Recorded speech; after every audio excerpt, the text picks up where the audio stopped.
વિધાનસભાની ચૂંટણીનું બ્યુગલ ફૂંકાઈ ચૂક્યું છે। આગામી 1 ડિસેમ્બરના રોજ પહેલા તબક્કાનું મતદાન થવા જઈ રહ્યું છે। ત્યારે આ વખતે જો ગુજરાતમાં વાત કરવામાં આવે તો બીજેપી, કોંગ્રેસ અને તેની સાથે આપ પણ મેદાનમાં ઉતર્યું છે। અને આપ દ્વારા ખાસ કરીને વાત કરીએ તો મુખ્યમંત્રીના ચહેરા તરીકે ઈસુદાન ગઢવીને તેમનો ચહેરો બનાવવામાં આવ્યો છે। તો તેનાથી બીજેપીની સીટ પર કોઈ ફરક પડશે કે નહીં તે વિશે જાણીશું। આ સાથે જ હાલમાં આપણે પશ્ચિમ વિધાનસભામાં છે કે જ્યાં પૂર્ણેશભાઈ મોદી છે, તેઓ ધારાસભ્ય છે। તો તેમની કામગીરીથી લોકો કેટલા ખુશ છે, બીજેપીની કામગીરીથી લોકો કેટલા ખુશ છે, તે લોકો અહીંયાના જે સામાન્ય લોકો છે, આમ જનતા છે, તેઓ શું વિચારી રહી છે, તેઓનો મત કોના તરફ છે તે વિશે આપણે જાણવાનો પ્રયાસ કરીશું। જી ભાઈ, તમારું નામ શું છે? વિમલભાઈ એમ પરીખ। આપણા વિસ્તારના ધારાસભ્ય કોણ છે? અમારા વિસ્તાર ધારાસભ્ય તો છે હેમાલીબેન બોઘાવાલા, નહીં, એ તો કોર્પોરેશનમાં છે। અમારે પૂર્ણેશ મોદી છે, પૂર્ણેશભાઈ મોદી છે। હા, પૂર્ણેશભાઈ મોદીની કામગીરીથી તમે ખુશ છો ખરા? એમની કામગીરી બહુ સારી છે અને એ દરેકને સારી રીતે રિસ્પોન્સ આપે છે। જે પણ કામ કરવા પૂછવા આવે એના માટે અને કામની સરળતાથી સમજાવીને એમને કામ કરી આપે છે।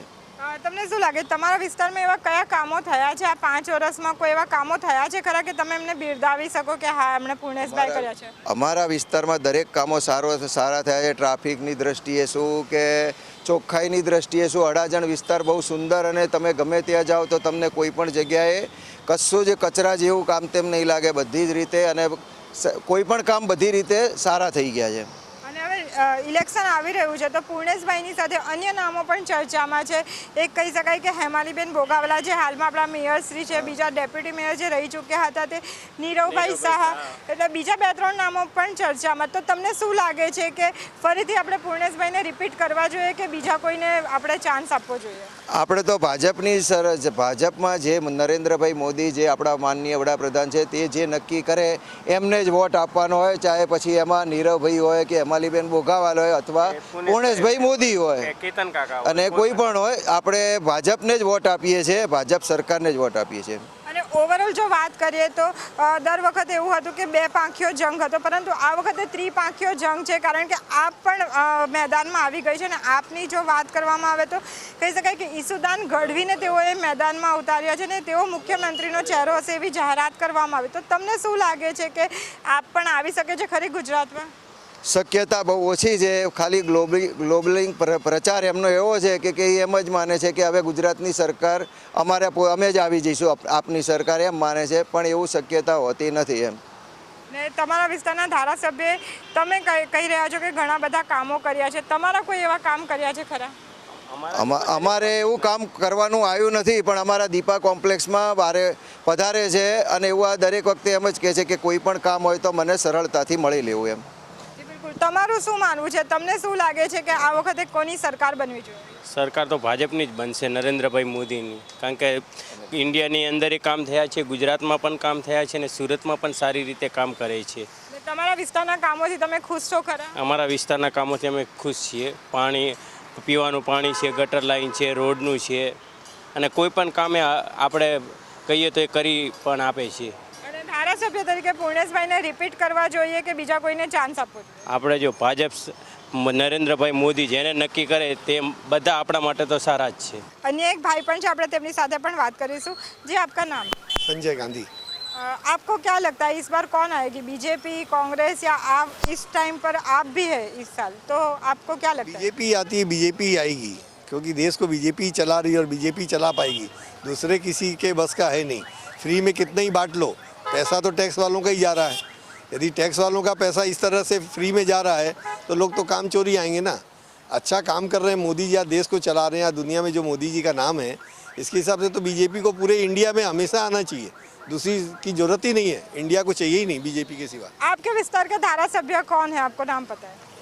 हमारे धारासभ्य का, मैं तो अडाजन पटिया रहता हूँ, अवनीश भाई नाम है ना, अवनीश भाई, हाँ, पूर्णेश भाई मोदी। हाँ, आपको क्या लगता है उनकी कामगिरी कैसी रही 5 सालों में? और बहुत बढ़िया कामगिरी है।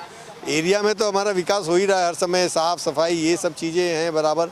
और अभी मिलना भी हुआ था उनसे 26 जनवरी के समय, 15 अगस्त के समय मिलते ही रहते हैं। आपके विस्तार में ऐसे कौन से काम हुए हैं कि जिसको आप गिना सकते हो? अभी काम तो पहले से किया हुआ है, बस उसको मेंटेन करना है, वो बराबर मेंटेन हो रहा है, तो वही सबसे बढ़िया काम है। नहीं तो आदमी काम करके तो फिर भूल जाता है कि इस बार आपकी सरकार में से ईसुदान गढ़वी को मुख्यमंत्री का चेहरा बनाया, आज वो जाहिरात हुई है, तो आपको क्या लगता है इससे बीजेपी को कोई फर्क पड़ेगा? नहीं, कोई फर्क नहीं पड़ेगा।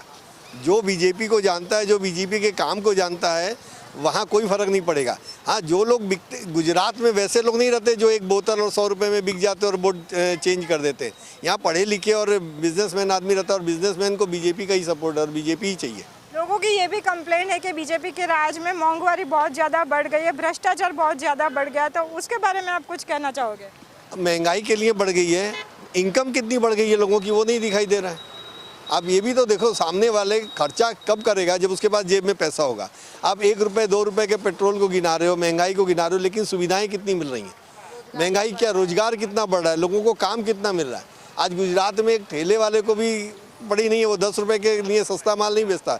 यदि उसको गरीबी लगती तो वो माल नुकसान में बेच के पैसा ले जाता ना घर में। वो तो अपने भाव में ही माल बेचता है, लेना हो लो, नहीं लेना हो मत, तो लोग ले रहे हैं खुशी खुशी। कहाँ महंगाई है? कहीं महंगाई नहीं। आप कहाँ से हो प्रॉपर? मैं प्रॉपर राजस्थान का हूँ। वहाँ कांग्रेस की सरकार है, मेरा पूरा परिवार वहाँ रह रहा है, और जो सत्यानाश का राजस्थान का हो रहा है, इसीलिए तो राजस्थान छोड़ के गुजरात में रहने लगे, क्योंकि व्यापार यहाँ है, वहाँ व्यापार नहीं है। आप क्या करते हो?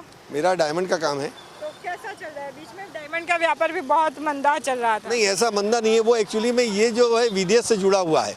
यदि विदेश में कोई तकलीफ है, इसकी वजह से यहाँ पे तकलीफ है। मंदी कहीं नहीं है।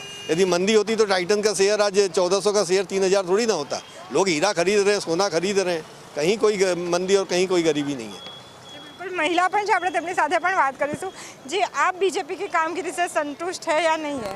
हाँ जी, मैं तो संतुष्ट हूँ बहुत। आपको क्या लगता है बीजेपी ही आने चाहिए? क्योंकि साग भाजी के दाम देख लो, सभी के दाम बहुत ज़्यादा बढ़ गए, तो आपको बजट में मुश्किल ही नहीं हो रही है? सब लोग बोल रहे हैं कि बीजेपी के शासन में महंगाई बहुत ज़्यादा बढ़ गई है। ऐसा तो कुछ नहीं, देखिए जो इंसान करता है उसको पता चलता है हर चीज़ के लिए। इसलिए आज आम जनता भी कमाती है तो वो भी अच्छे से रहती है, अच्छे से खाती पीती है, सब कुछ करती है, तो उसमें कहाँ महंगाई। हर चीज़ के लिए बेस्ट है बीजेपी। और आपके विस्तार में जो कामगिरी हुई है बीजेपी की तरफ से, तो उससे आप संतुष्ट हो?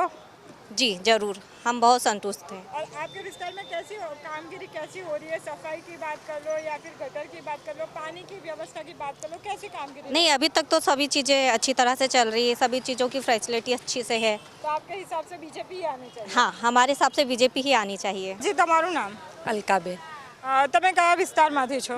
પાલ તમારા વિસ્તારના ધારાસભ્ય કોણ છે? બરોબર છે। બીજું અત્યારે રોડના ખાડાની તો બહુ સમસ્યા છે, કારણ કે અત્યારે ઓલરેડી એટલા બધા ખાડા છે કે ગાડી ચલાવી આડપડા। સ્માર્ટ સિટી કઈ રીતે કેવું એક સવાલ છે એમ, બરોબર છે। એ આ જરૂરી છે, આ ઉપર ફોકસ કરવાનું, પણ બીજાને પણ તક આપવી જરૂરી છે ગુજરાતમાંની સાથે, કારણ કે અત્યારે આપ પણ દિલ્હીમાં સારું કામ કરે છે, તો આપ વિશે પણ વિચારવું જોઈએ, ભાજપ વિશે પણ વિચારવું, બરાબર। પણ છતાં હું પોતે અત્યારે આપને વધારે પ્રિફર કરું છું એમ, કે જેથી કરીને, કારણ કે અત્યારે પ્રજાની સમસ્યાઓ ઘણી થાય જ છે ઓલરેડી, બરાબર છે। છતાં બીજા લોહીને પણ તક મળે તો બીજા વહીવટમાં પણ આપણને ખબર પડે કે આપણે કઈ રીતે વહીવટ કરી શકીએ। તો તમને શું લાગે છે, આપ પાર્ટી આવશે તો તમારી જે સમસ્યા તમે કહી રહ્યા છો, ખાસ કરીને આપણે વાત કરીએ રોડ ખબર રસ્તા, પડે મેડમ, એ તો આવ્યા પછી ખબર પડે કે કેવું કામ કરે છે। પણ દિલ્હીનું કામ ઓલરેડી કેજરીવાલનું સારું છે, તો એમ લાગે છે કે આપ આવે તો સારું એમ। અને આપે મુખ્યમંત્રીના ચહેરા તરીકે ઈસુદાન ગઢવીને આજે નોમિનેટ કર્યા છે કે ઈસુદાન ગઢવી આપનો ચહેરો હશે મુખ્યમંત્રી તરીકે, તો તમને શું લાગે છે એનાથી બીજેપીમાં કંઈ ફરક પડશે? બીજેપીને ઓછી? ના, કંઈ ફરક નહીં પડે। આ ઈસુદાન ગઢવી જે છે ને, ઓલરેડી એ આપણે કેવું કામ છે એનું ખબર નથી, પછી તો નીવડે વખાણ કે કેવું કામ કરશે એ તો પછી ખબર પડશે એમ। આપના મત મુજબ બીજેપી આવવી જોઈએ, આપ આવવી જોઈએ કે પછી કોંગ્રેસ? હવે એ તો શું પ્રજાનો મત છે, પ્રજા જેને લાવે એ આવશે। તમારો મત શું છે? તમે કોને? આપ આવે તો સારું એમ। આપ આવે તો સારું। જી બિલકુલ, તો મિશ્ર પ્રતિસાદ લોકોનો લાગી રહ્યો છે। કોઈક આપ કહી રહ્યું છે, કોઈક બીજેપી કહી રહ્યું છે, પરંતુ કહી શકાય કે મિશ્ર પ્રતિસાદ છે તે જોવા ખાસ મળી રહ્યો છે। જી કાકા, આપનું નામ? મોહનભાઈ ડી પટેલ, તમે ક્યાંથી છો? કીમથી છું। તો તમે સુરત આવ્યા છો અહીંયા?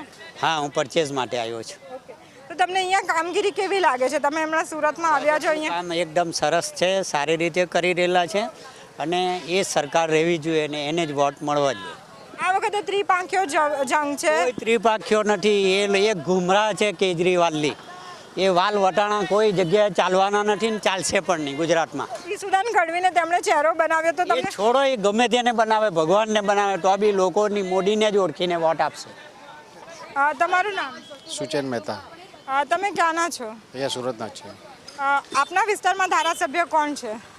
અમારામાં તો હવે કોણ છે ધારાસભ્ય? ભાજપના જ છે. તો એમની કામગીરીથી તમે ખુશ છો ખરા? હા છીએ. તમારા વિસ્તારમાં એવા કયા કામો થયા છે કે તમે એને ગણાવી શકો ને તમારો વિસ્તાર કયો છે? અમારો અડાજણ એરિયા લાગે તો ત્યાં એવરેજ બધા કામ થાય જ છે, કોઈ પ્રોબ્લેમ છે નહીં. લોકોને રોડ રસ્તાની ઘણી સમસ્યા રહે છે, ખાસ કરીને આપણે વાત કરીએ તો ચોમાસાના સમયે, તો તે વિશે તમારું શું કહેવું છે? ચોમાસામાં થાય છે ખાડા ટેકરા ને બધું, પણ વાંધો નથી આવતો. અમુક ટાઈમ પછી રિપેર બી થઈ જાય છે. જી બેન, તમારું નામ? રાગીની રિંકેશ કંસારા. તમારા વિસ્તારના ધારાસભ્ય કોણ છે? પુનિતભાઈ મોદી. એમની કામગીરીથી ખુશ છો ખરા? હા, ખુશ છે. સારું એવું કામ કર્યું છે. કયા કામો કર્યા છે જે તમે ગણાવી શકો? તમારા વિસ્તારમાં એવા કોઈ કામો થયા છે? હા, એમને જે કેબલ બ્રિજ ને એ બધું બનાવ્યું છે, રોડ ને એ બધું સારું બનાવ્યું છે. અને એમનું ડેવલપ બી સારું છે, કેમ કે બિલ્ડિંગ્સો બી હાઈ રાઇઝ એમને એલાઉડ કરી છે. એ બધું સારું છે. અને એવું કહેવામાં આવી રહ્યું છે કે બીજેપીના રાજમાં મોંઘવારી ખૂબ વધી ગઈ છે, ભ્રષ્ટાચાર પણ ખૂબ વધી ગયા, તો એ વિશે તમારું કંઈ કહેવું છે? ભ્રષ્ટાચાર વિશે તો મને ખબર નથી, પણ મોંઘવારી થોડી વધી જ છે. તમને શું લાગે છે કે આ વખતે બીજેપીની સરકાર બનશે? કારણ કે આપ પણ આ વખતે મેદાનમાં છે. ઓફકોર્સ આવી જ શકે ને. કામગીરી સારી હોય તો કોઈ પણ આવી શકે છે, પણ ભાજપને તો વધારે, એમને કામગીરી વધારે સારી કરી છે ભાજપે, એ નકારી નહીં શકાય. જી બિલકુલ. એમનાથી સુરતનો ડેવલપ ઘણો થયો છે. આપણા પ્રાઇમ મિનિસ્ટર શ્રી નરેન્દ્ર મોદીએ અત્યારે પ્રધાનમંત્રી બની ગયા પછી એમને ઘણું ગુજરાત માટે સારું કર્યું છે, નકારી નહીં શકાય. મોંઘવારી ઓફકોર્સ, કારણ કે વર્લ્ડ વોર થયું છે એના કારણે મોંઘવારી થોડી વધી છે. તમે કોનો ચહેરો જોઈને બીજેપીને વોટ આપશો? નરેન્દ્ર મોદીને. જી બિલકુલ. તમે જણાવશો, તમે બીજેપીની કામગીરીથી કેટલા ખુશ છો? બધું અમારી બેન છે, તે બધું જે કીધું છે હું કહેવા માંગુ છું. બધું બરાબર છે, એમણે જે કીધું છે તે. જી, આપનું નામ? અવનિશા. તમારા વિસ્તારના ધારાસભ્યનું નામ તમને ખબર છે? પાલમાં છે, આઈ ડોન્ટ નો. બીજેપીની જે કામગીરી છે, આપના વિસ્તારમાં બીજેપી છે, તો બીજેપીની કામગીરીથી ખુશ છો ખરા? Of course I am very happy. તમારા વિસ્તારમાં એવા કયા કામો થયા છે કે જે તમે એવું ગણાવી શકો કે બીજેપીના રાજમાં હા કામ થયા છે? ડેવલપમેન્ટ સારું છે પાલમાં, એટલે રસ્તાને બધું સુધારો થઈ ગયો છે, સારું છે. અને તમારા વિસ્તારના જે ધારાસભ્ય હતા તે તમને એવું લાગે છે કે રિપીટ થવા જોઈએ કે કોઈ બદલાવા જોઈએ? કારણ કે હમણાંના જે મેયર શ્રી છે હેમાલીબેન બોગાવાલા, તેનું નામ પણ ચર્ચાઈ રહ્યું છે, તો તમને શું લાગે છે? ચેન્જેબલ બી આવે તો ઓફકોર્સ વાંધો નથી, પણ બીજેપી જ આવવું જોઈએ. આપણે પશ્ચિમ વિધાનસભા મત વિસ્તારના લોકોનો મત લેવાનો પ્રયાસ કર્યો, ત્યારે મોટેભાગના લોકોનું માનવું છે કે તેમાં ભાજપ જ આવશે. અને જો વાત કરીએ પશ્ચિમ વિધાનસભાની, તો તે ભાજપનું ગઢ ગણવામાં આવે છે. વર્ષોથી અહીં ભાજપ જ આવતી રહી છે અને લોકો પણ આ વિસ્તારમાં જે ભાજપના જે ધારાસભ્ય છે કે કોર્પોરેટરો છે, તેઓની કામગીરીથી ખુશ હોય તેવું હાલમાં લાગી રહ્યું છે. પણ મહત્ત્વની વાત એ છે કે જ્યારે લોકોને પૂછવામાં આવ્યું કે આ વિસ્તારના ધારાસભ્ય કોણ છે, તો ઘણા બધા લોકોએ વિસ્તારના ધારાસભ્ય કોણ છે તેનાથી અજાણ હોવાનું માલુમ પડ્યું. પરંતુ તે લોકો જે મત આપશે તે ભાજપને આપશે કે મોદીજીના ચહેરાને જોઈને તેઓ મત આપશે. ધારાસભ્ય કોણ છે, ધારાસભ્યની કામગીરી કેવી છે તેનાથી તેઓ અજાણ છે, પરંતુ તેઓ લોકોનો મત છે તે ભાજપ તરફ અને નરેન્દ્ર મોદીના ચહેરાને જોઈને તેઓ ફક્ત વોટ આપશે તેવું તેઓનું માનવું છે. કેમેરા પર્સન સંજય સાથે નિકિતા ચલિયાવાલા, ચેનલ સુરત.